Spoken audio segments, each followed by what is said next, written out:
Hola, ¿qué tal? Mi nombre es Miguel Errazu, soy investigador postdoctoral en la Universidad Autónoma Metropolitana, Unidad Lerma, y hoy presento una ponencia titulada Reproducción, fragilidad y deterioro en el tercer cine mexicano, el trabajo en Super 8 de la Cooperativa de Cine Marginal. La Cooperativa de Cine Marginal fue el primer colectivo de cine militante aparecido en México tras el movimiento estudiantil de 1968.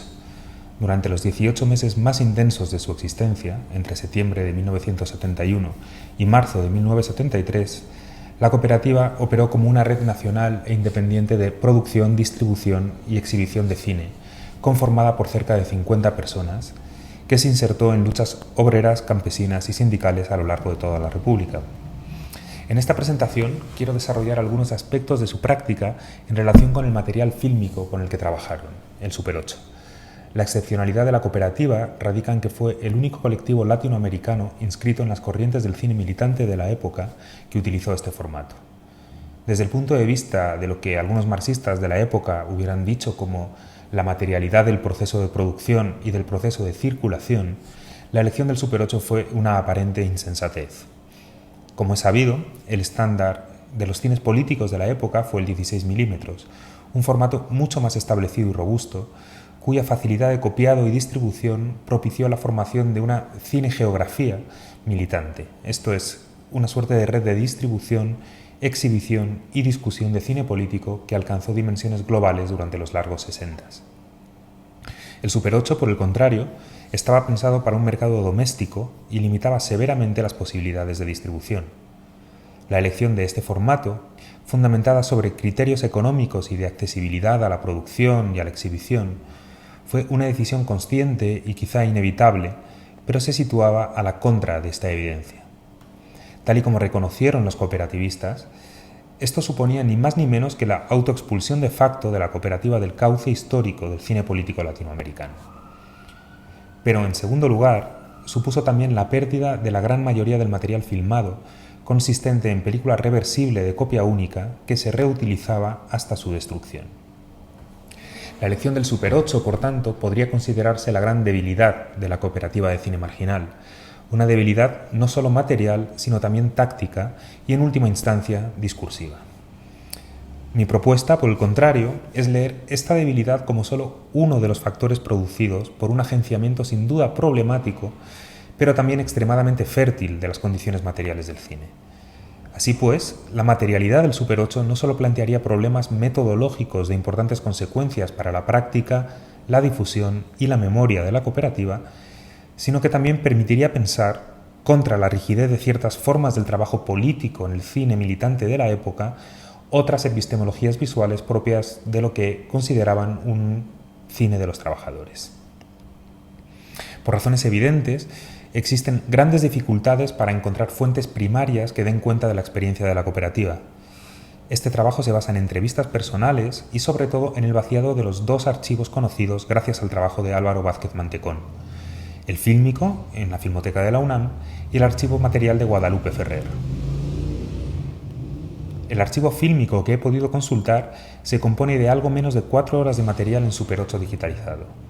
El archivo de Guadalupe Ferrer está constituido por recortes de prensa, facturas, recibos, correspondencia, documentos internos de trabajo, cuadernos manuscritos, agendas, volantes y guiones manuscritos y mecanuscritos que corresponden al periodo que abarca de principios de 1973 hasta algunos apuntes tardíos de 1978.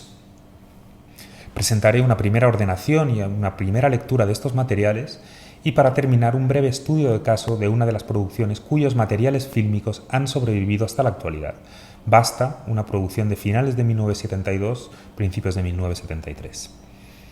De este modo, pretendo aportar elementos que puedan servir para reevaluar el proyecto estético-político de la cooperativa a partir de su dimensión material y resituar la importancia de su experiencia en el contexto más amplio del nuevo cine latinoamericano. La exhibición, reproducción, fragilidad y deterioro. Como ya había sugerido Walter Benjamin en su famosa conferencia El autor como productor, que fue publicada en México en agosto de 1972, es decir, en el periodo álgido del trabajo de la cooperativa, en una traducción de Bolívar Echevarría, toda praxis estética revolucionaria debía centrarse en transformar los denominados aparatos de producción. El cine ocupaba un lugar esencial entre estos aparatos de producción, aparatos ideológicos, como garante de la reproducción de los imaginarios hegemónicos. Pero como avanzara también Benjamin en otro famoso texto, su reproductibilidad técnica permitía también abrir un espacio de imágenes capaz de acercarlas a las masas y propiciar otras posibilidades de producción de sentido. Pese a compartir esta agenda general, el proyecto de la cooperativa se sostenía sobre un aparato de producción diseñado sobre la base de imágenes únicas y no reproducibles. La práctica del Super 8 obligaba entonces a imaginar otras maneras de organizar la reproducción de sus imágenes y cumplir así un papel de correa de transmisión, como ellos lo llamaban, de experiencias de luchas obreras del país. Esto trajo consigo varias consecuencias. En primer lugar, la copia única imposibilitó la apertura de su trabajo a otros foros y por tanto excluyó su cine de los espacios de legitimación internacional de los cines de arte, autorales o incluso experimentales que a finales de los 60 y principios de los 70 se estaban abriendo al trabajo de cine político en Latinoamérica. Una correspondencia entre dos cooperativistas y Heiner Ross, por aquel entonces director del Foro Internacional de Cine Joven del Festival de Cine de Berlín, es muy elocuente para mostrar este punto. En el mes de mayo de 1972, Ross solicitó varias películas a la cooperativa en instancias del historiador Peter Schumann, quien había conocido y entrevistado a miembros de la cooperativa en su viaje a México en marzo de aquel año. La cooperativa respondió a Ross, cortés pero evasivamente, que no tenía copias que mandar de sus películas ni dinero que poder adelantar para hacerlas. Sobre una de ellas, El año de la rata, una producción de Enrique Escalona inmediatamente anterior a los inicios de la cooperativa, pero que formaba parte de su, catálogo de exhibición y de distribución, se dice con cierta gravedad que hemos dejado de distribuirla, cuando en realidad lo que ocurría era que probablemente ya estuviera destruida. Las películas nunca se enviaron, pero la correspondencia con Ross sí da cuenta de cómo la cooperativa actuó como intermediaria para enviar Aquí México, el cortometraje de Óscar Menéndez, del que sí existían copias en 16 milímetros. Esta correspondencia creo que marca de una manera muy evidente la diferencia en cuanto a las posibilidades de distribución del Super 8 con respecto al 16 milímetros. Por otro lado, la política de copia única centró la atención en un cine de y para los trabajadores, y en menor medida también para los estudiantes, y permitió imaginar una respuesta insólita al problema de la reproducción de las condiciones de producción. Corrigiendo a Marx, la cooperativa trató, por el contrario, de producir las condiciones de su propia reproducción, imaginando las potencias de un dispositivo fuera de las lógicas de producción y exhibición en serie. En una suerte de agenda manuscrita que consignó las sesiones de exhibición de cine durante toda la primavera de 1972, uno de los periodos más intensos para la cooperativa, pueden enumerarse hasta 52 sesiones de proyecciones entre el día 13 de marzo y el 13 de abril de 1972, para un total de 101 pases de 20 películas diferentes, repartidas entre diferentes centros de proyección, locales sindicales, preparatorias y universidades de la Ciudad de México, Puebla, Querétaro, Veracruz, Cuernavaca y Celaya. En definitiva, esta conjunción contradictoria de una práctica de exhibición y reproducción fílmica junto a la fragilidad del Super 8, abocó a gran parte de estos materiales a un deterioro mortal, a su desaparición.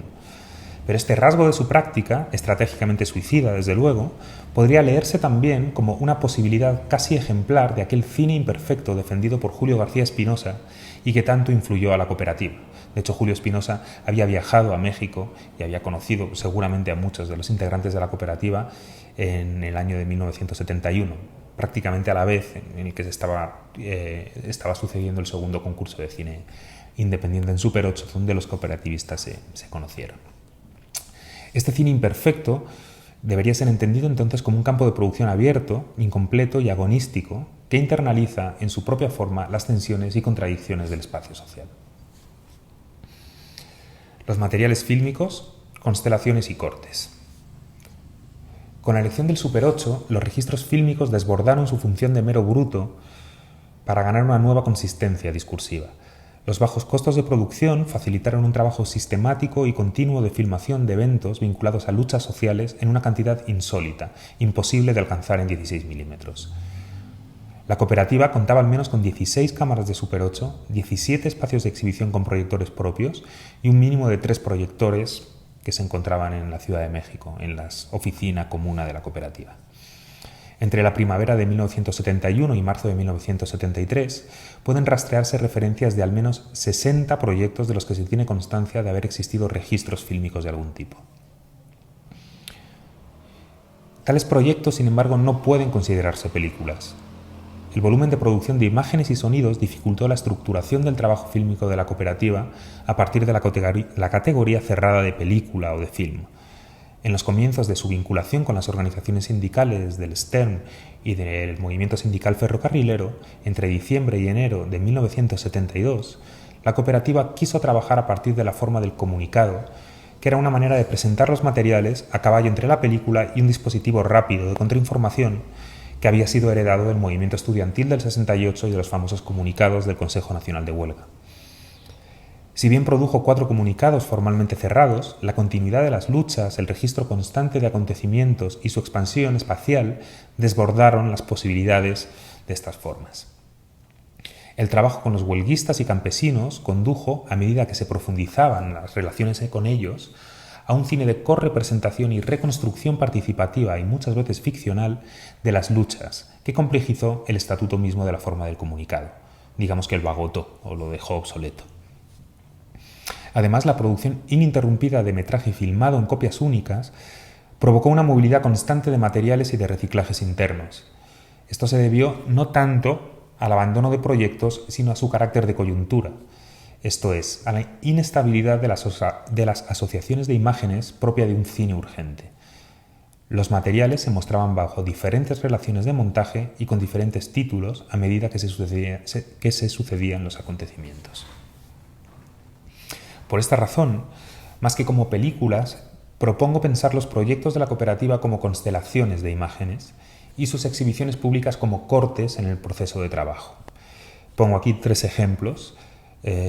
La constelación de imágenes alrededor de Monterrey y sus cortes. Los procesos de lucha sindical del STEM y del movimiento sindical ferrocarrilero en la ciudad de Monterrey fueron registrados desde al menos el 20 de noviembre de 1971 y durante buena parte de 1972. Recibieron en diferentes exhibiciones públicas y documentos internos varios títulos provisionales que correspondían a reordenaciones diversas de este material. Comunicado de Insurgencia Obrera número 4, Monterrey, La otra cara de Monterrey y finalmente la más tardía y elaborada Otro país, que quedó a resguardo en la Filmoteca. Otro ejemplo sería el trabajo fílmico con unos panaderos en huelga de la Ciudad de México, que estalló un 9 de marzo de 1972 y ya se estaba mostrando públicamente desde el 29 de marzo. Y a lo largo de los más de 6 meses de trabajo consignados con los huelguistas, produjo diferentes cortes fílmicos exhibidos o proyectados hasta principios de 1973. Cortes que se llamaron Panaderos, Huelga Panadería, Con la venda en los ojos o un proyecto de largometraje de ficción que parece ser que nunca se llevó a cabo, llamado Panaderos 2. El último ejemplo sintetiza las diversas maneras de nombrar los proyectos. A partir del viaje de Demetrio Vallejo a Oaxaca en enero de 1972, encontramos proyectos con diferentes estrategias de nominación de los cortes basadas en la idea o concepto de serie, como por ejemplo Comunicado número 6, el título, Viento del Istmo, o el lugar, Matías Romero. Propongo por último observar estas cuestiones un poquito más de cerca a partir de los materiales de un proyecto de la cooperativa titulado Basta, que como me he referido antes, data de finales de 1972, principios de 1973. Se trata de un proyecto menor en el conjunto del trabajo de la cooperativa, cuyas imágenes conservadas y digitalizadas suman casi 1 hora y que se distribuyen en 2 versiones silentes de aproximadamente 30 minutos cada una en un estado relativamente cerrado y otra con materiales de descarte y colas. Basta gira alrededor del problema agrario en la zona de Puebla-Tlaxcala y toma como eje una marcha campesina que tuvo lugar entre los días 11 y 13 de abril de 1972 con destino a la Ciudad de México y que fue interceptada por orden gubernamental con un fuerte dispositivo policial. Al menos 2 cooperativistas, Carlos Méndez y Carlos de Hoyos, registraron la marcha. La misma noche del 12, parte del material fue enviado a la Ciudad de México y proyectado en la explanada de la UNAM frente a Rectoría. Este corte de los eventos de Tlaxcala ha sido consignado como Comunicado de Insurgencia Obrera número 10, por ejemplo, en la famosa La búsqueda del cine mexicano de Ayala Blanco. Aunque realmente tal comunicado, que ya está desaparecido, no existió más que como una proyección de tomas, esa proyección de tomas, y no figura de hecho entre los documentos internos de la cooperativa. A lo largo de 1972, materiales de esta constelación de imágenes fueron también consignados como comunicado número 8 por diversas fuentes, internas y también externas, aunque este proyecto aún estaba pendiente de la edición de sonido en un listado tardío de películas en proyecto de finales de 1972. La mención a Basta se recoge por primera vez en un documento de Paco Ignacio Taibo, fechado en febrero de 1973, como un ejemplo de cómo la cooperativa estaba en su última fase, que había arrancado en diciembre de 1972, revisando su producción y prestando, y cito textualmente, más atención en la calidad de las películas y en particular en el problema del sonido. Y efectivamente, las imágenes que se recogen en estas dos películas desbordan la propia idea del comunicado, puesto que no solo muestran imágenes y fotografías de la propia marcha campesina, sino que registran sesiones asamblearias que precedieron la marcha en Tlaxcala, manifestaciones en Puebla, no solo los inicios de la marcha desde ambas localidades, sino su llegada a San Martín Texmelucan, asambleas campesinas, el mitin de apoyo de los estudiantes en la explanada de la Rectoría de la UNAM, por supuesto la detención de la marcha por parte de las fuerzas policiales el día 12, y por último, y más interesante, una serie de reconstrucciones ficcionalizadas de tomas de tierras realizadas en colaboración con campesinos de Teacalco y Tecamachalco. Si bien la marcha campesina fue el detonante de este proyecto, las imágenes demuestran que a partir de los eventos de abril de 1972, la cooperativa sostuvo la ligadura con las asociaciones campesinas por varias semanas o incluso meses, filmando materiales documentales y autoficcionales con ellas en varias localidades de la región. Consideradas de manera independiente, estas reconstrucciones coinciden con un proyecto ya desaparecido que se encontraba en fase de edición a finales de 1972, titulado Toma Tierras, y del que estaba a cargo Héctor Cervera. Asimismo, los proyectos filmados Tierras Popo Park y otro proyecto llamado San Pedro y San Juan guardan correlaciones temáticas evidentes con estos materiales, correlaciones temáticas y geográficas también. Basta, por tanto, puede considerarse como una suerte de corte, quizá un corte final y ciertamente elaborado, de una constelación mucho mayor de imágenes sobre las luchas agrarias e invasiones de haciendas en los estados de Morelos, Puebla y el Estado de México, y que incluye y reutiliza materiales de al menos otros 3 cortes: el comunicado número 8, el comunicado número 10 y Toma Tierras. Las historias del nuevo cine latinoamericano tienden a insistir en la naturaleza errática o menor del tercer cine mexicano. Naturaleza errática es una expresión que utiliza Julian Barton en uno de los primeros grandes textos que hablan del cine político en América Latina a finales de los años 70. Habría sido, por tanto, un cine incapaz de producir un espacio de imágenes preparado para integrarse regionalmente y por ello carente de la fuerza o el compromiso revolucionario que habrían tenido otras expresiones fílmicas latinoamericanas. Sin entrar en cuestiones como de contenido o de programa político, con esta presentación he querido problematizar esta lectura precisamente a partir del reconocimiento de su imperfección o debilidad, que es también su excepcionalidad. Es una debilidad derivada del uso del Super 8 como tecnología de imagen. La elección del Super 8 arrastró a la cooperativa a un terreno de nadie, marginal respecto al uso hegemónico del formato, como formato doméstico, pero también respecto a su uso contracultural, como formato de autor, de expresión de la libertad individual o de un cine experimental. A partir de una utilización impropia de las supuestas potencias del Super 8, la cooperativa inauguró un ancho espacio de imágenes contradictorio y abierto. Tal espacio coaguló en una organización basada en cortes de procesos de trabajo, en constelaciones de imágenes y en una estrategia de producción de las condiciones de reproducción, a contrapelo de los usos normados del dispositivo fílmico. La fragilidad material de la producción de la cooperativa no descansa entonces únicamente en la elección del soporte, sino en las formas de sociabilidad de las imágenes provocadas por su dimensión material. Estas formas atraviesan y definen la propia organización plástica de las imágenes, imperfecta como todo proceso social de lucha. Para Carlos Méndez, uno de los cooperativistas, la cooperativa no era sino, y cito, una posibilidad de cine revolucionario. Esta posibilidad es hoy uno de los ejemplos más relevantes de un cine de las luchas sociales y la memoria popular en el México de los años 70.